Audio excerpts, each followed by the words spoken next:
Welcome to Novelist Spotlight. This is Mike Consol, your host. Two quick things before introducing you to my guest.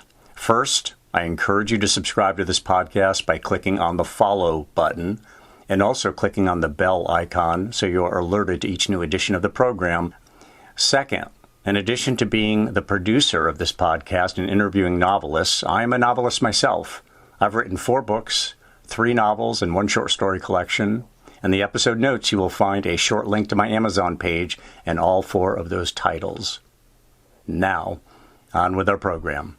In the spotlight is Janice Deal. She is the author of 2 novels titled The Blue Door and The Sound of Rabbits, and 2 short story collections titled The Decline of Pigeons and a linked collection titled Strange Attractors. The Decline of Pigeons was a Flannery O'Connor Award finalist.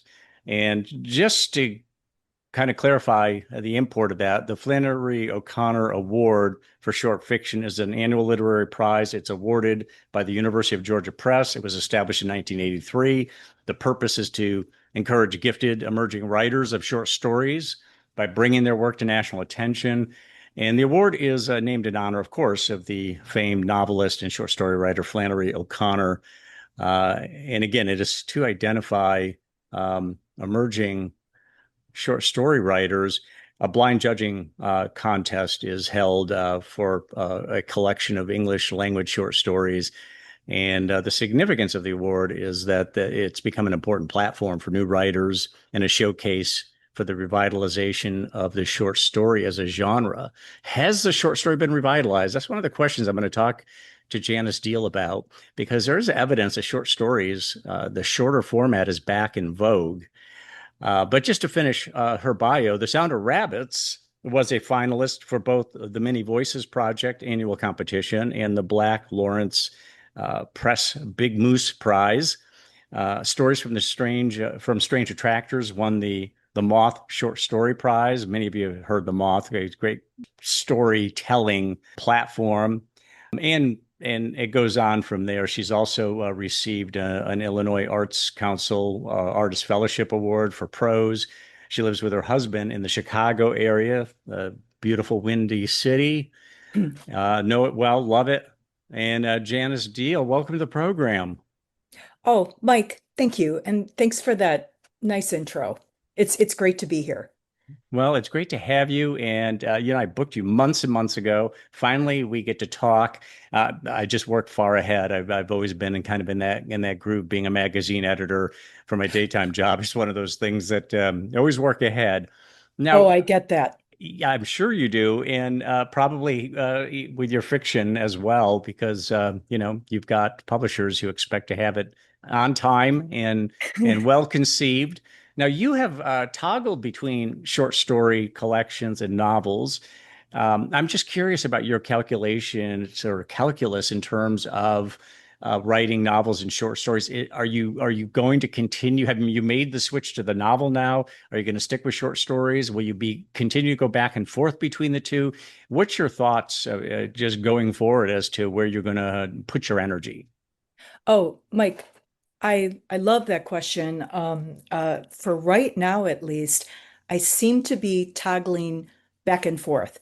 My first book was a story collection, then came a novel, then another story collection, then a novel, and now I'm currently working on some new short stories. So apparently I crave variety. Well, what does the novel do that the short story doesn't? What does the short story do that the novel doesn't? Because they obviously both appeal to you. So, where's the juice in each of those formats? Yes, I think in the case of novels, I always think of them as a marathon. It's like spending a lot of time with a project, and with the 2 experiences I've had, it has given me the freedom or the latitude to really dig deep in a single character. In fact, the main character of my novel, The Blue Door, my most recent book from New Door Books, that was a character that first appeared in a couple of short stories in my Strange Attractors collection. And apparently, her name's Flo, and apparently she was continuing to live in my brain pan because when I finished those stories, she still had something to say. And I got to spend a lot of time with her on this novel. So, yes, novel, a marathon, short stories, I think of as more of a sprint in that, just because of the smaller footprint, you can finish a short story conceivably in a shorter amount of time, send it out to a literary magazine, hopefully get it published, and then eventually, the hope is that one can compile a number of stories into a collection. But it's that kind of immediate, or more immediate, I should say, gratification. I also love what short stories allow me to explore. I really like, okay, like in a novel, it's a very clear arc, and readers are spending time with these characters for hundreds of pages. There's that sense, at least for me, that I kind of need to stick the landing and answer some questions. With a short story, I think of them, they can be more like capturing moments in time. So you get to the end of a short story and there's an openness there.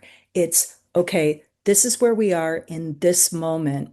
This character, what happens tomorrow, what happens next year, it could go either way, but we're capturing this very present moment right now. And there's a mindfulness to that that really appeals to me. A mindfulness and also it sounds like what you're suggesting is an open ending. You're leaving room for Yes. interpretation from the reader, which, this is one of the arguments I have with my wife consistently. When we go to the movies, I love an open ending where we have something to talk about when it's over, or when, the end of a novel comes along and it's like, well, nothing was resolved. Well, it was resolved, but they didn't do all the work for you. They respected your intelligence and your insight to come up Yes. with a some conclusions here. And oh my gosh, Mike, exactly what you say, because sometimes I feel like short stories are a little bit more like life. You know, um, Something happens, good or bad, and then things change and they change again. I mean, there's an open-endedness to life. We achieve Hmm. certain things, we experience certain losses, and life rolls on. I don't know if I'm articulating this No, very well, but you are, it's and that openness you're that, making me think of this fellow who was on the Long Now Foundation. He was interviewed on there, and he was saying how life is always falling apart and coming back together. It's never just a smooth line. yes, It's never. There's always loose threads. Nothing's ever neat and tidy. It's always no, falling apart and coming back together. So in that regard, what you're talking about is much more like real life, that, hey, look, it's not that easy. It's not that simple. And nothing is ever totally concluded unless, and even yes, death is not a conclusion unless somebody just believes it's oblivion. You just cease to exist. If you believe there's yes. anything, any kind of interpretation of a metaphysical realm, then there's still questions that are pending. Oh my gosh. And oh, Mike, I cannot believe that you mentioned just the concept of death because I've been reading Pima Chodron, and there's her recent book. It's called How You Live is How You Die. And her premise, I don't know if you've read it, but her premise is, there's the big arc in our lives. We're born, we live, we die. But in that living, there are a series of births and deaths, births and deaths, births Mhm. and deaths. And gosh, I feel like short stories capture that.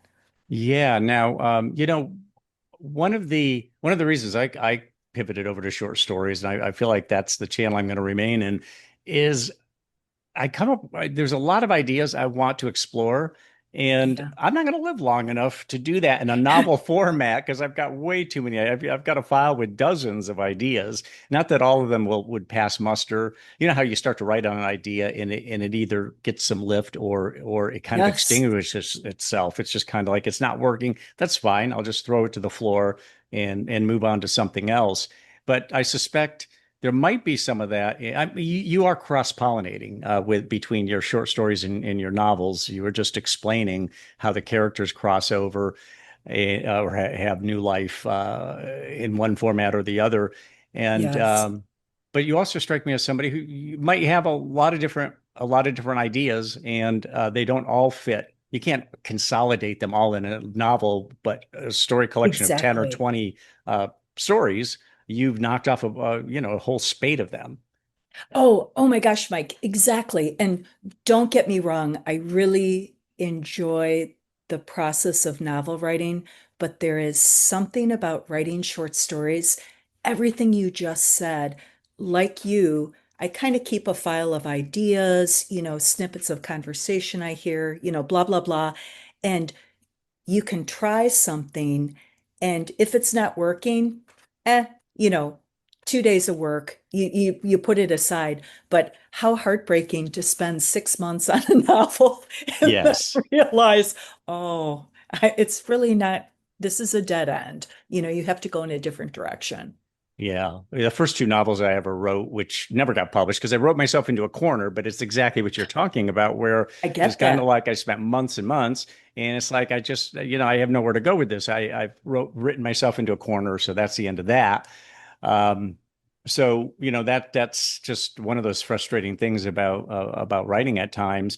What do you Yeah. think? Well, you said a linked collection, so check me on this, but it sounds to me like each of those stories in a linked collection are they play off one another, or they tell a larger story. Is that what you mean by a link collection? I think, let's see, that's a really good question. Let me think about this.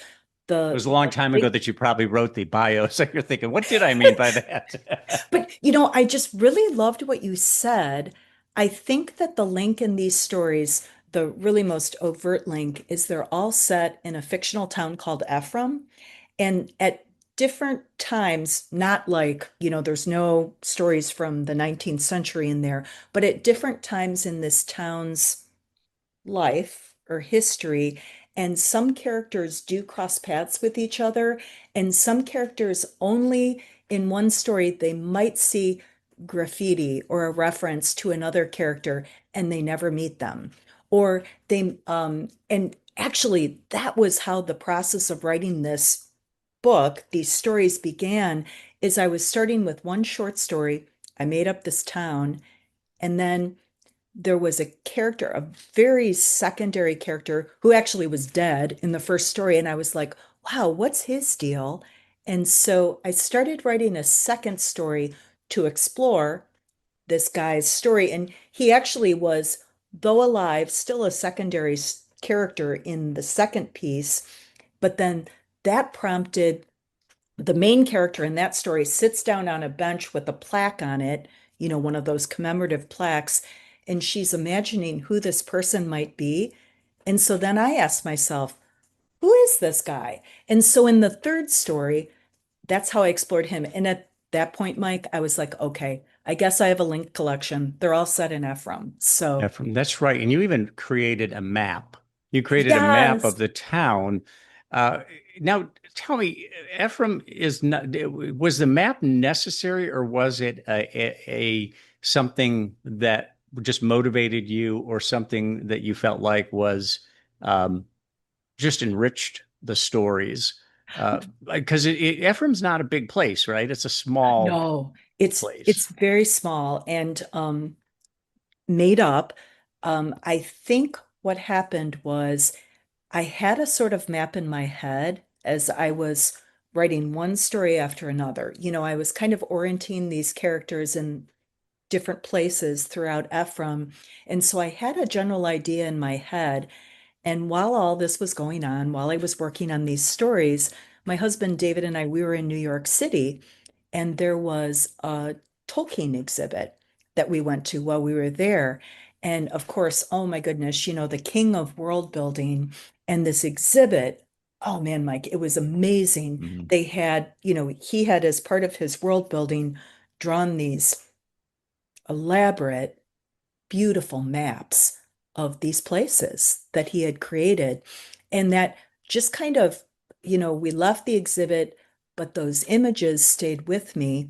And I was so delighted by the idea of getting so immersed in a place. It made it that much more real. And so after I had completed what I thought was all the stories I was going to write in this collection, I just asked a good friend of mine who participated, thanks to Doug and New Door and Miriam, participated in creating the covers for both the Blue Door and Strange Attractors. And his name is John. John's a graphic designer. And I just, he and I work together a lot. And I was like, John, I've written these stories. If I draw a map, can you like make it look good? And he was like, yes, yes, I can. And so Mhm. he creates this map. And Mike, it was kind of fun because I had to go back to the 11 stories and I felt a little bit of anxiety because I thought, these stories were all written at different times over a period of years. And the map was living in my head, but are there going to be these weird inconsistencies?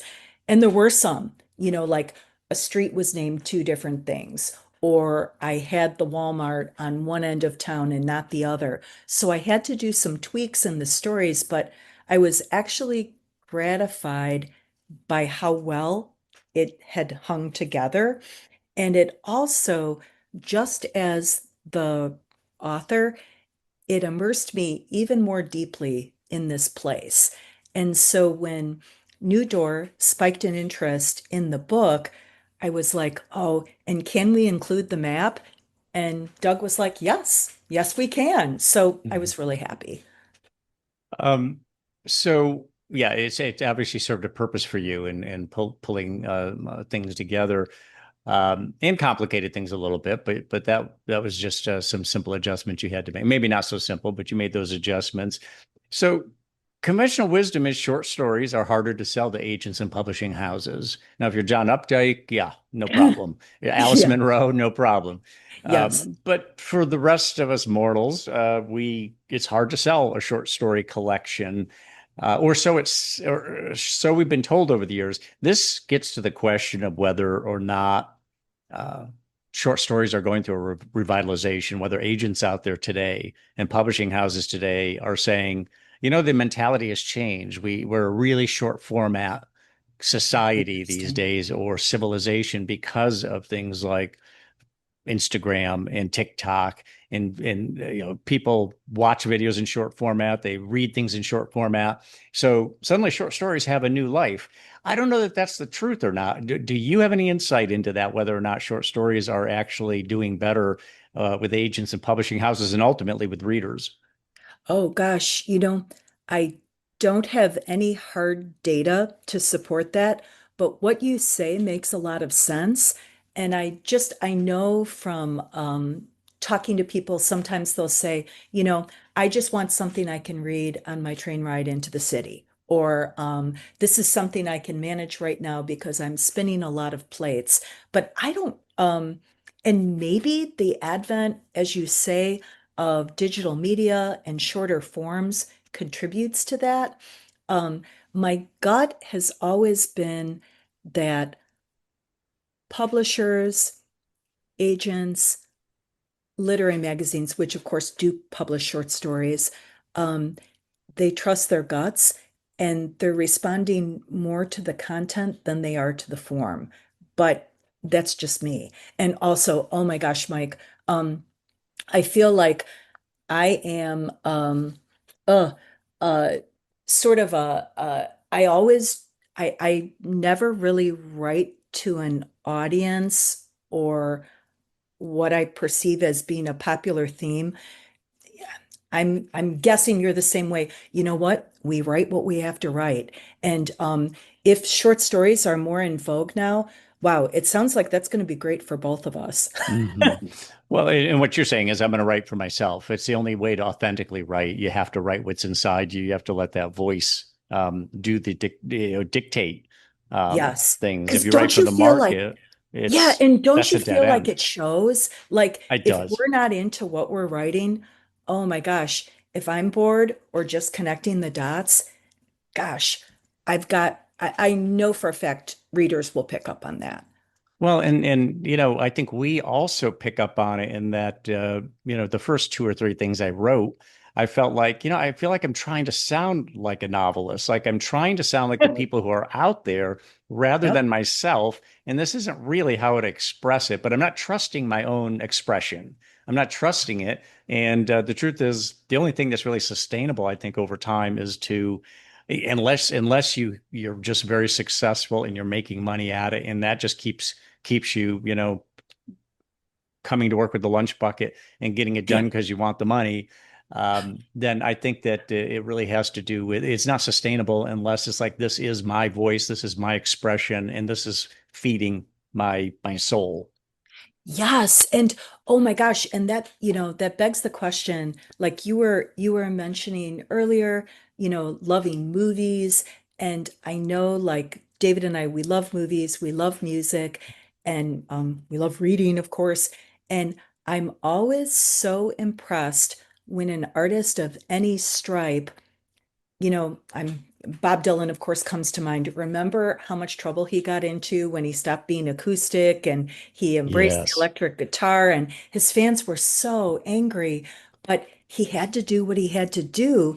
And, Elvis Costello, another example, he's always trying new stuff. It doesn't always work, but man, he's trying what gets all the cylinders clicking. And that's so interesting to me. Yeah, yeah. And the short format, I've noticed also novels these days tend to have really bite-sized chapters. And I think it serves two purposes. I think for the reader, it means, yeah, the train ride or the taxi ride, I can knock Interesting. off a chapter right there. But I think for the author, it also works because if the author knows going into it that I'm not going to write chapters that are more than a couple thousand words or even 1,000 words, it it keeps you from overwriting. You don't want to overwrite Yes. because I think I know with me, there's a temptation to overwrite, to Mhm. over-explain. I think that's a really common thing. And I think but Oh, Mike, I'm so nonetheless, sorry. You I dropped think, out for a sec. I think Um, that I'm getting some signals on my laptop that I'm not being heard, or am I? Can you hear okay, me, you Tampa? just dropped out for a moment, but now you're back. Yeah, okay, okay, there we go. Um, at any rate, um, what characteristic do you possess that you feel what is indispensable to being a writer or made you become a writer? Maybe it's a characteristic that you have that is what led you to become a writer. What do you think about that? I think the first word that comes to mind is curiosity. I'm really curious about what makes humans do what they do, including myself. So I would start with that. And I think I also, and this is something more as I've gotten older, I do have a lot of compassion for the human condition. Um, you know, uh, Life is complicated, and people do the best they can with the tools and data they have at any given time. And sometimes things can go spectacularly awry. And as you and I both know, in fiction, it works better if things do go spectacularly awry because if everybody has all their ducks in a row, there's not much of a story. But yeah, I'd say curiosity and compassion. Hmm. How long have you been writing? When did you know that you wanted to write, or when did you discover that you had a passion for it? I think of myself as kind of a late bloomer. Uh, the old chestnut story goes, I was in undergrad. I took a fiction writing class because I loved to read, and I was getting a fine grade in the class, but I dropped out. I dropped the class because I felt like at 18 or whatever I was, I didn't feel like I really had much to say.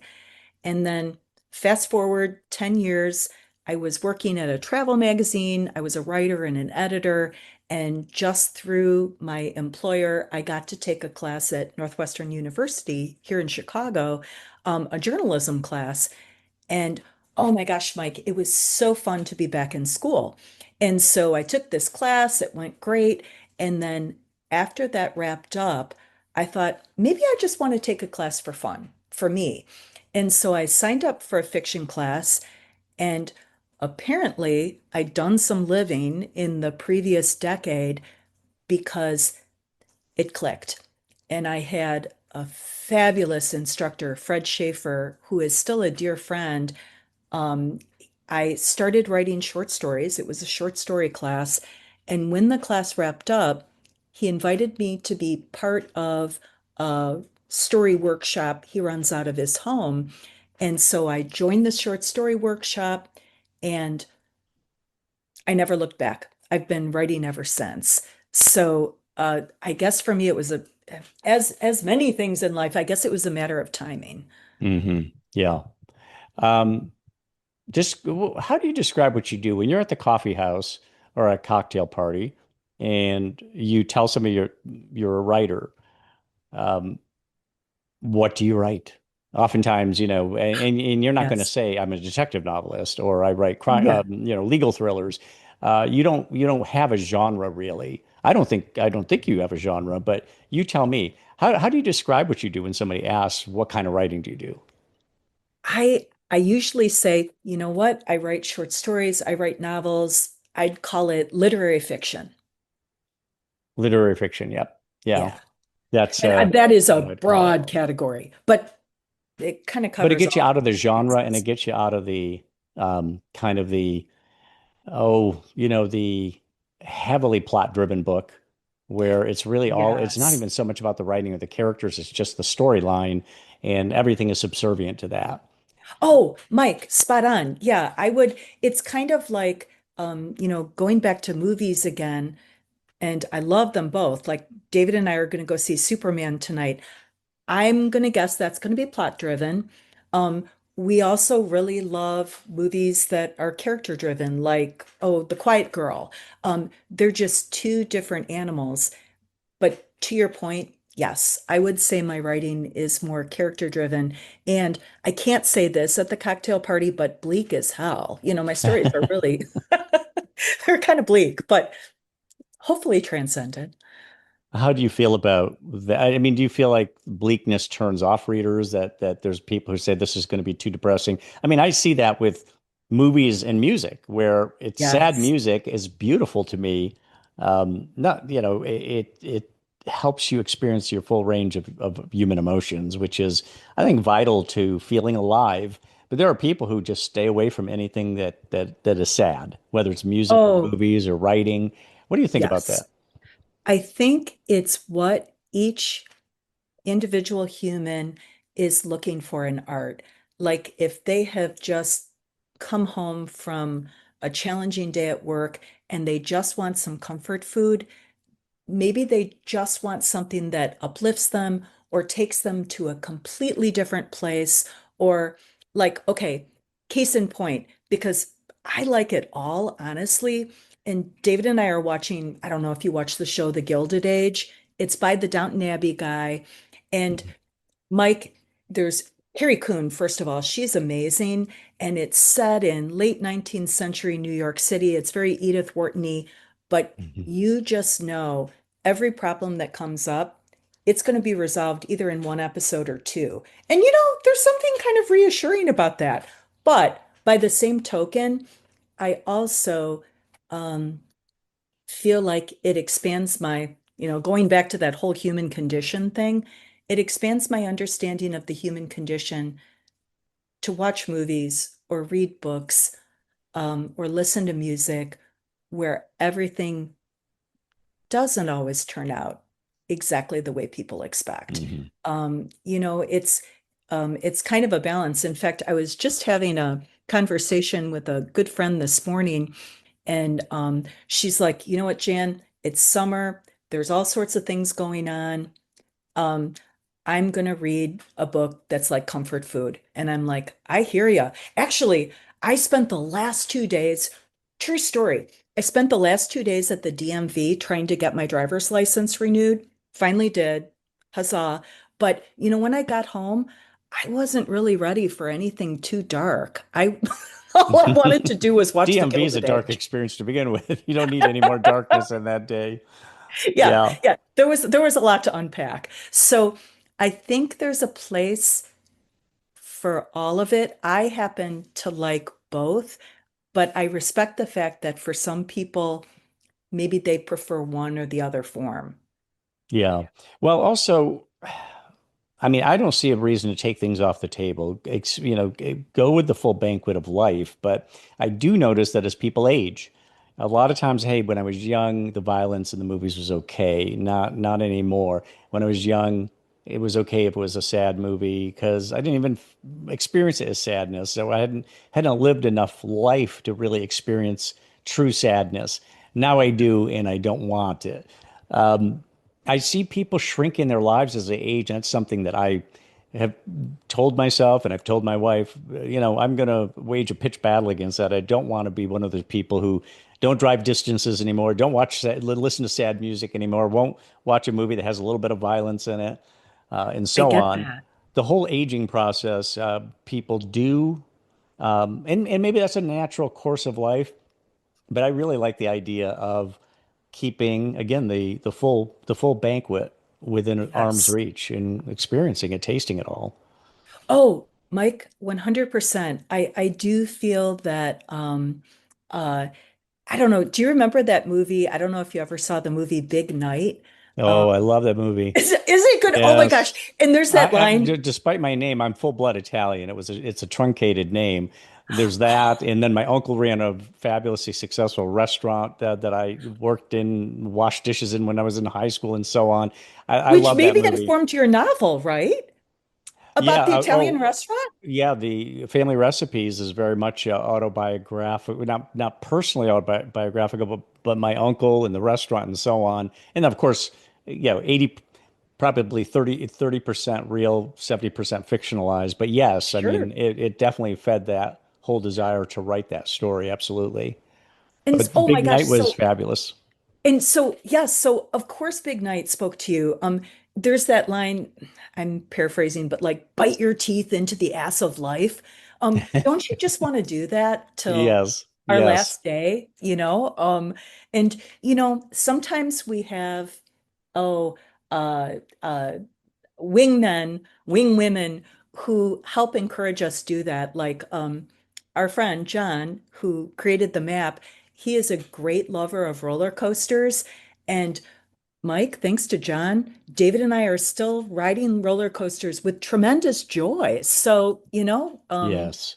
yeah, Oh, and that's very much, yeah, that's another example of something people give up, or they never yes. do. They just, I can't do it. My stomach can't handle it, or whatever. And sometimes there is the motion sickness and all that, but that's another thing that people just kind of give up. I do want to point out that in Big Night, there is that scene where the brother is making an omelet and the other brother, I'm not giving anything away by saying this for our listeners. Yeah. This is not a spoiler alert, but it's a beautiful scene. There's a lot of conflict between the brothers during the movie, but one brother at the end, after what had been a lot of conflict, making an omelet, the other brother walks in. He cuts that omelet in half, gives half of it to his brother. They sit side by side, and as they're eating, one brother puts an arm around the other brother. That whole falling apart and coming together again, or that whole thing that we've Yes. experienced. We've experienced, a lot of life's cacophony, but you know what? We're brothers, and there's just the connection there, that connectivity that Yes. really made that movie special. Oh, agreed. And I think it gets to the heart of just how complicated humans can be. We have our conflicts, but there is always that ebb and flow, that birth and death, that can take place in relationships and situations. And I find that very hopeful. I'm glad you brought up relationships because I just heard this relationship coach the other day. I run across these things sometimes on Instagram or TikTok, and she said you can tell the health of a relationship by the way people make up. You don't believe the Yes. idea that you never fight. Don't believe, there's a lot of other things we measure by, but it's being able to make up after there's a wrinkle in the relationship. You have a fight, and there's a Yes. comfort in even making up because you trust one another. You trust that Oh, one another is going to be there, and you trust that the person is going to you're going to deal with each other fairly, which oh, is critical. absolutely. That emotional trust.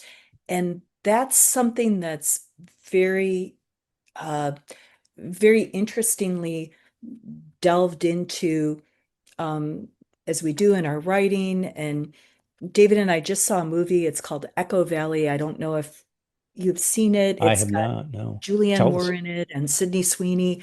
And they play a mother and daughter. And I promise no spoilers, but they have a very complicated relationship.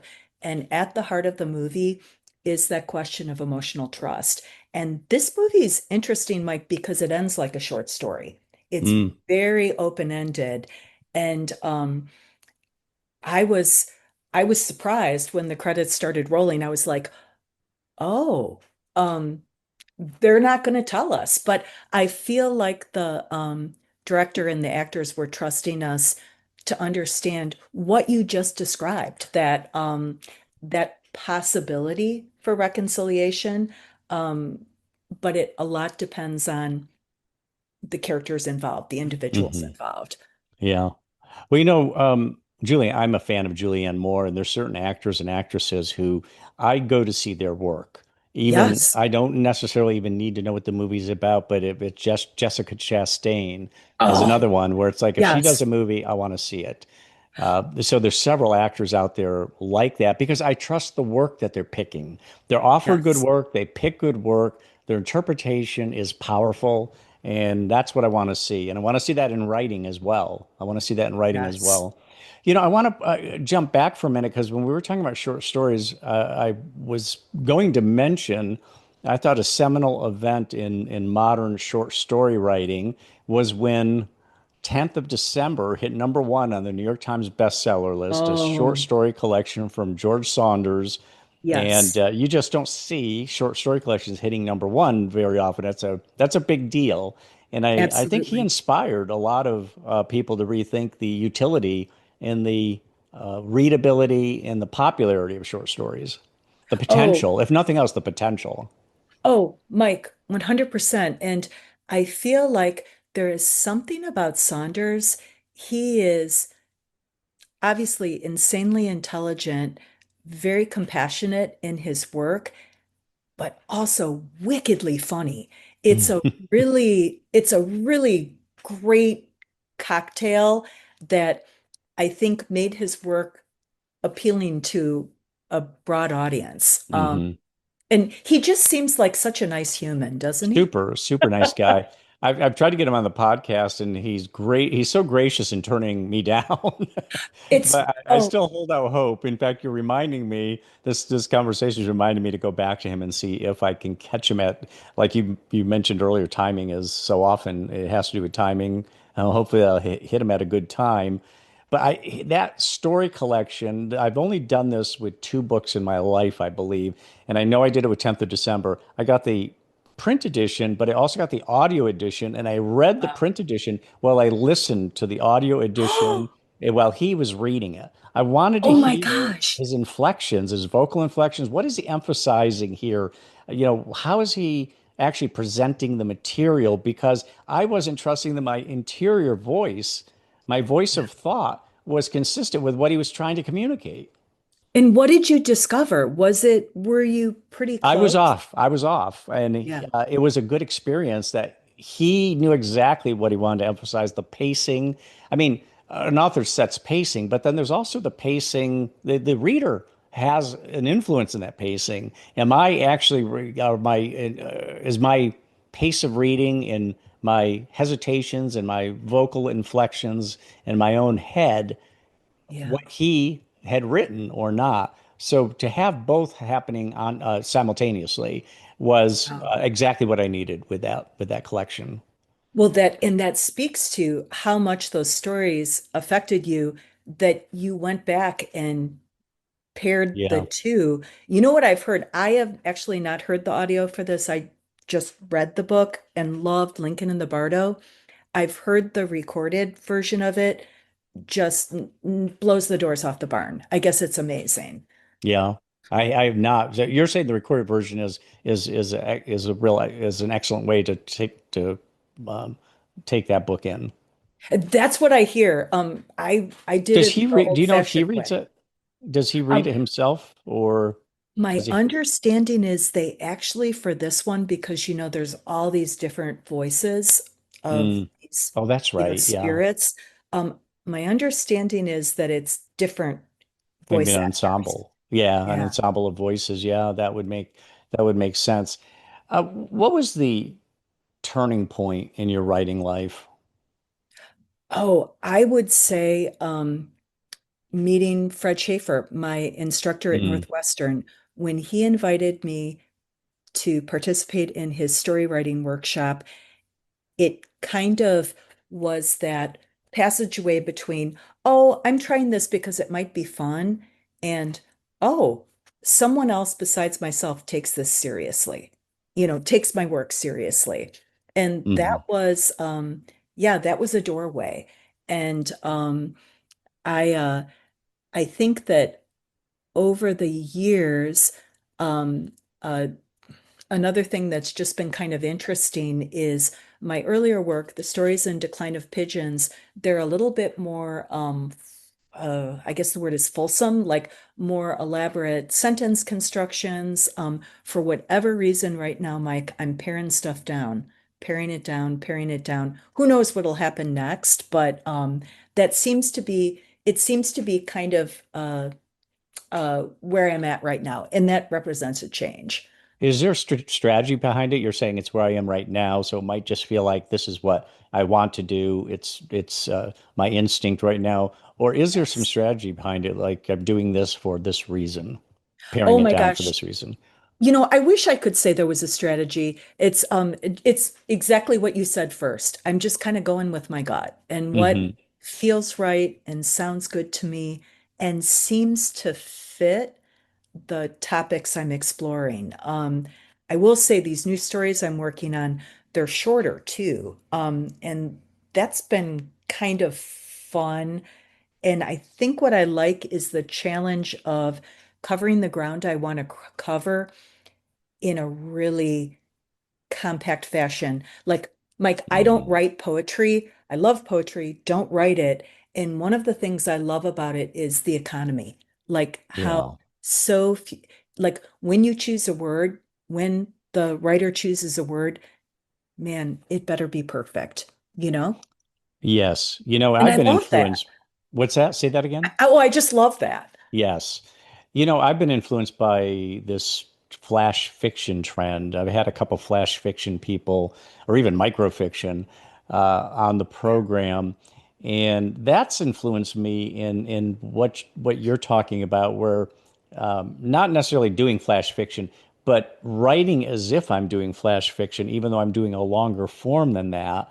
And one of Yep. the authors out there who I influenced me, Milan Kundera, particularly Oh, yeah.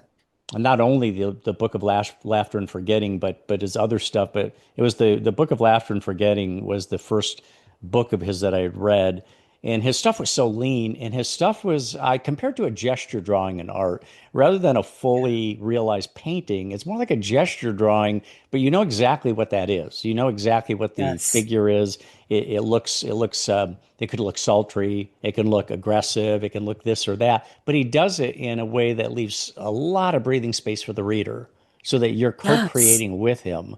So when he introduces a character, I get to fill that character out. He's not describing him or her down to hair color and stubble on the face and these sorts Yep. of things. He really creates kind of an overview, an overarching sort of vignette that I get to play in as well. Which It's which is the exact. difference between, I've said this so many times in the program, which is the advantage of writing versus, say, the movies. A director fills out everything, they pick everybody, and everything is visual. Not everything, but a lot is Yeah. very visual. The directors made all the choices, and I didn't get to make any of the choices. That doesn't mean I didn't love it, but I sure love being able to read something and make choices along with the author. Yes. And oh my gosh, couple thoughts about what you just said. Absolutely. I feel like that shows a lot of respect on the writer's Mhm. part. They're respecting and trusting their audience to be able to fill in the blanks, to be able to connect the dots. They're not spelling everything out. They're Mhm. not spelling it all like out like a B movie, like, oh, and oh my gosh, I killed him because I was sad. It's you have to like figure that out. And the other thing that I think is really humbling as an author is when it's spare like that, when there's a lot of white space, at first blush, it could seem like it's really easy. It's so not. It's so much trickier to do that, like you say, that gesture drawing, but actually create something where people look at it and say, "Oh yeah, that figure is mourning. That figure is angry. That Yeah. figure is fill in the blank with just a few lines." Um, and I, Every stroke counts. Every yes, brush stroke counts. When you're going to use thousands of brush strokes on the canvas, there's brush strokes that can pick up the lameness of, maybe, I don't want to say lameness. What's the word I'm looking for? It can pick up the insufficiency of some of those brush strokes because you've got so many of them. But when it's only a few, they've got to be true, yes, or the communication is there is no communication there. It's just they, some lines on a piece of paper that's like, what is this person really trying to do? Yeah, every line has to count. And it makes me think of, I read this great interview with Claire Keegan. And of course, she's such a spare writer. And she says she just hones and hones and hones until everything that's left matters. And it made me think of like, again, kind of using your analogy to another form of art. It made me think of like a sculpture. Yeah, subtractive. And that's really right. Not all writing subtractive, but I think the best writing is subtractive because you have to. Julia Cameron talks about laying track. You need to produce volume. Yeah. Do your morning pages. Um, uh, lay a track when you're writing something because you're getting out of your own way. You're allowing yourself to flow, and the best Yep. stuff's going to come out. But then it's critical that you pare away the dross and leave Yes. just the scout the I don't want to say skeleton because you want flesh on the bones too, obviously. But what the way you just explained it, what she said that she would basically reductionism until there's nothing to reduce anymore. Everything is telling. Everything is there for a reason. And yeah, and I love what you just said because sometimes we do. We just, we let everything, kind of flow out. And it's only when you go back the next day or a week later or whatever, it's like, oh my gosh, I'm basically saying the same thing three times, cut, cut. Yeah, and I kind of like that. That's a fun part of the process.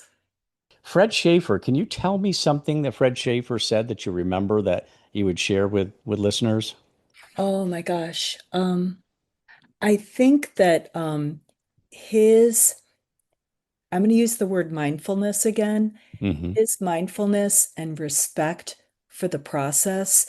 Um, I'm not quite sure this is answering your question, but one of the things that struck me about Fred right away is all the people in his workshop, write about, all different sorts of things, have all different strengths. He has an uncanny ability to meet each person where they're at and elevate them to the next Hmm. level.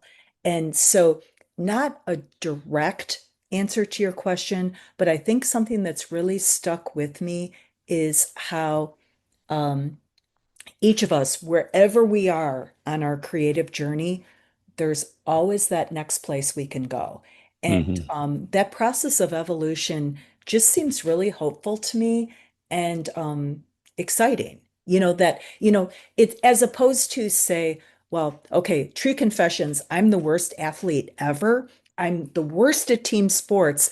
But, fortunately, one thing about athleticism, if you're a great baseball player, you might not be as good in your 40s as you were in your 20s. I think writing is the opposite. I think the Hmm. more life experience we accrue, the more humans we interact with, the more experiences we have, that gives us a richness and a hopefulness that we can just get better and better. Yeah, I agree. I agree. it's very compatible with aging and experience. So, Yes, just as you exactly. say, who are some of the authors who influenced you? Are there two or three in particular you might name that were big influences on you? Oh, absolutely. I would say Flannery O'Connor. I've always loved her work. I think specifically because, oh my gosh, those stories are so dark, but man, they're funny. And Mhm. so, yes, there's a gothic aspect to them that's always appealed to me. Um, George Saunders, going back to our friend George, um, his tremendous compassion for his characters. And he also does some world building, he goes into slightly dystopian futures sometimes, and he does it with such assurance. Um, that really inspires me. Um, Mhm. and I would say, going back to that idea of white space or what did you call that type of drawing? Gestural drawing? Gesture drawing, yeah, Gesture gesture, drawing, yeah. yeah. When I was in college, a friend gave me a copy of Raymond Carver's book, Will You Please Be Quiet, Please? And on the surface, those stories seem so simple, but oh my gosh, there's volumes there. And I think his um, exploration of the lives of very everyday characters, and he had such compassion for them. That's been a really grounding influence for me from the get-go. Yeah, I've read Raymond Carver too. He's a master of the short story, and spareness. Yes. He's a spare writer. Um, so let's talk about your writing regimen. When you're writing, Janice, what are you a morning writer? Are you up at 5, the cup of coffee, the writing? Do you move or go to coffee houses, move around when you write? Are you an evening writer? Talk about how you work. Oh, yes. I would say I'm definitely a morning or early afternoon writer, at least when it comes to creating new material. That's when I've got the edge. I'm sharper. Later in the day, I can totally edit. I can do read-throughs. Um, I can do research for a story or uh, maybe read a book that's going to put me in the right headspace. But morning is the time, and I generally a few weeks, maybe twice a month, I sit down and I kind of figure out, I kind of plot out, you know, what days might I have the bandwidth to do work on this story? Right now, when I'm working on, I'm kind of in the short story headspace right now. I've got a few stories going at different stages of development. So I'll sit down and I'll kind of plot out like, oh, this day, I've got some other editing to do, or I've got to go to the dentist, or blah, blah, blah. But I have 2 hours in there, but it's late afternoon. So I'm going to be working on this story because it's pretty far along. Couple weeks ago, I knew I have two really good friends. Couple times a year, we'll go for a couple of days to an Airbnb. We've all got different writing projects, and all we do, Mike, is hike, write, and eat good food. And so I knew looking at my schedule, when that trip was coming up, I was like, okay, I've got 2 days in there when I can start something new. So I kind of plan it that way. Sometimes I'll meet friends at a coffee house and we'll work and chat. And sometimes I'm literally just sitting on the couch with our cats and they're vibing with me and I'm working there. Do you ever listen to music or anything, any sound, or are you a person who wants to observe silence while you're writing? Oh, I no, I actually love music when I'm working. Usually when I'm writing something new, I listen to music without words. Like Hmm. classical music or instrumental or whatever. But when I'm revising, oh, uh, uh, the world is my oyster. I can listen to anything. Right. Yeah, I had a gal in the program who she actually created a writing soundtrack. She had certain songs that put her in the mind space for writing, which I thought was interesting. I'm sure that Oh, she yes. reformulates that over time, but Oh my yeah. gosh. And I'll bet it changes depending on what she's working on. In fact, oh my gosh, it's cool. It reminds me of um, David Gutowski. He has a website called Large Hearted Boy, and he invites authors to create playlists for their published books. And I've done that a couple times, and it's really, really fun. And a lot of times it's music I listened to when I was working on the book because, there was a reason I went to Nick Cave, when I was working on this short story or whatever. So, yeah, that's a lot of fun. Hmm. Are you well, let me ask you this. How has your writing changed as you have aged? And Mm, maybe looking forward, how do you expect it to evolve or change as you continue to age? Is there a simple answer to that? I think I can tell you what I hope will happen. I hope that I will continue to keep the saw sharp and be exploring new things. Um, when I wrote The Blue Door, one of the things that made it so fun and interesting to me is I had the main storyline with Flo, but I made a braided narrative and I wove Flo's story with a fairy tale that her mom had told her. And so I had to write the fairy tale and I had to write Flo's story. And Mike, that was so fun for me. It was so different. Right now, these short stories, they're real knee slappers. They're about death, but both metaphorical and literal. And but they're a little bit surreal. They're a little bit batshit crazy. And that's keeping that's making them so interesting and fun for me. I don't know what's going to be interesting or fun or engaging or exciting next.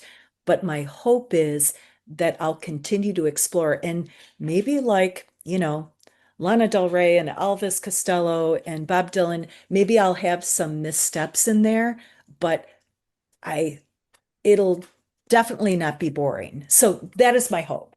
No, that's what you're working on now. Your current effort is a new short story collection. It sounds like you're writing some short stories, and I think you had said that you hope that you're going to end up with a sufficient number of them that you have another Yes. collection. Yeah, fingers crossed, man.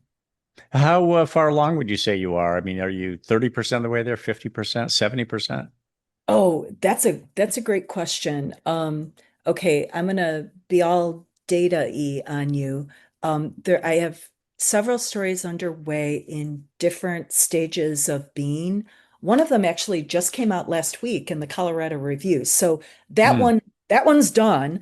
Um, I've got about four I'm sending out, and I've got about four that I'm working on. So what is that? Nine stories, but these are short. So I don't know, two-thirds of the way there. Okay, so Halfway you've there. a lot of progress, a lot of Y- progress. So Um, yeah, well on your way. one hopes, one hopes. Yeah.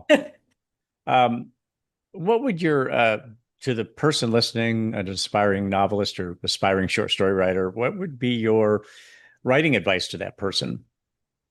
Oh my gosh.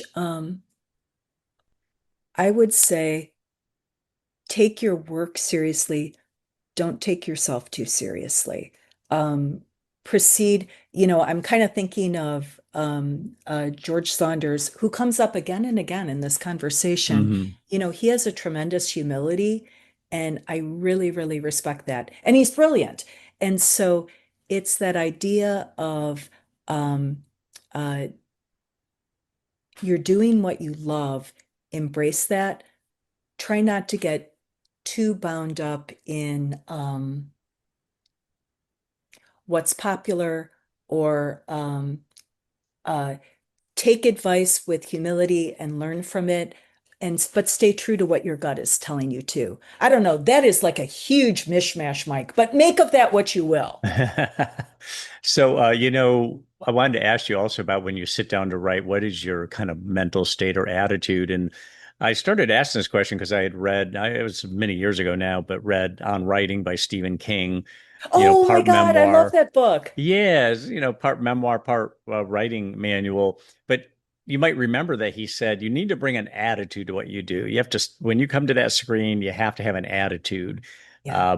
And now that can be a lot of different things. What kind of mindset are you in when you're writing?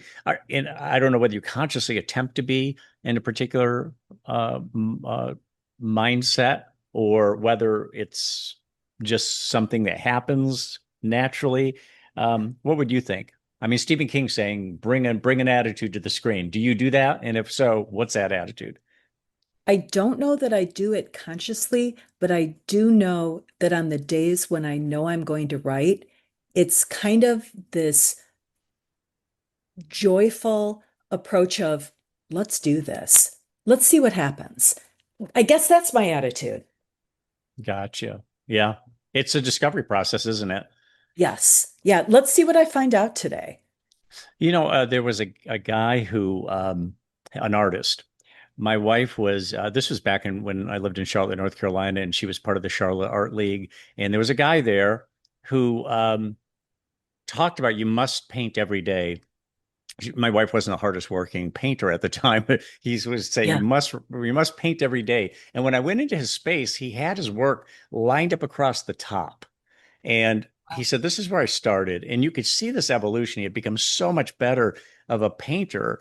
But the thing he said that really struck me, because I experienced the same thing with writing, is he says, I get started on a painting and I'm thinking to myself, this will never work. This is not working. It'll never work. It's just a mess. And he says, I just keep at it and I keep working at it and working at it. And it's like magic. It eventually resolves itself and it comes into relief. And that's exactly what a lot of my writing has been like, where it just Yes. doesn't seem like it's got any shape. It's all a misshapen blob. But as you just keep at it without even not even bringing a strategy to it, just keep the effort going, it suddenly takes shape and suddenly there's clarity. And it's like, wow, Yeah. this is on track. And you can see where all of a sudden it just starts to work. And it's Oh, it's a great experience when that happens. oh my gosh. And part of that, yes, to everything you just said. And part of that is the patience that's required to a certain openness, because sometimes, you know, uh, we've all read stuff where you can kind of see the writer behind the scenes pulling the strings, like, I'm going to make this happen, I'm going to make this happen. And Hmm. it's so much more um, exciting when it seems more organic. And uh, Hmm. I'm trying to Agreed. articulate this. When we're in the in the shit, as they say in the movie Rushmore, with a Hmm. story or a novel and things just aren't going very well, we keep on showing up and being open and being patient. And to your point, it's kind of magical. And it makes me think, we have this dear friend and he's an actor, and he'll talk about how sometimes at dress rehearsal, it is an absolute mess. And then the opening night happens and it all comes together. So Hmm. maybe what you just described applies to many, if not all, art forms. I think it does. I really do. Yeah. And I remember another way of articulating it. I remember a writing coach who said that writing's an act of faith. You just have to believe Yes. that it will take shape, it will become something meaningful or entertaining or whatever you're gunning for. As long as you just put the work in, just continue to work at it. And Yes. but it is an act of faith because you have to believe that it's going to happen. And it's you don't. I mean, I don't think it's easy to believe it's going to happen, even after it's happened several times Yeah. before. Oh, because there is always that element of, well, what if this time's different? Exactly. Exactly. And that's the time that you throw it away and you Yes. find another idea and you go to work on it. So, you know, And I'm kind of betting, I'm kind of hoping that, maybe in my next lifetime, I'll be one of those writers who just sits down and writes it all in one fell swoop. One can hope, there's right? such a thing. Yeah. I remember Philip Roth said, writing, he said, no matter how long you writing is still difficult. He said, except for maybe John Updike. He said his Yes. stuff just seems like it just flows out of his fingertips. Yeah. Oh my gosh. Seriously. What Janice Deal, thank you for coming on the program. This has been, I love your enthusiasm, your passion and enthusiasm for the craft. And I really Oh, appreciate you coming on the program and sharing your thoughts on it. oh, Mike, thank you. It has been such a pleasure. It's just really fun to explore some of these ideas and yeah, I the process is part of the joy. What we were just talking about, you were just doing. You were speaking elliptically, and you had some ums in there and all that, and Yeah. then that's where you start to pare away the some blank spots or the ums, or maybe an errant thought here or there. But you were just doing it. You were just doing Yeah. it. Now I could Yeah. edit that down and make you sound more articulate, but I'm not going to do that because you just Oh, darn demonstrated what we you. were talking. Well, you just demonstrated what we were talking about. Because if you went back, if you said, "Well, Mike, let me take another run at Let me this," restate you let this. me restate that, which is exactly what you would do with writing. But this Absolutely. serves as an example of you're putting some raw material out there. The manufacturing process will refine it along the way, but it takes Yes. several, it's not one manufacturing process. It has to go through several iterations before you feel like this is, there's truth and there's accuracy and there's see, I'm doing it There's the right now. gem. Yeah, you're polishing and polishing until you get something that is ready for the jewelry case. Yeah. Um, anyway, Janice, thanks a million. Really appreciate your time. Oh, thank you so much.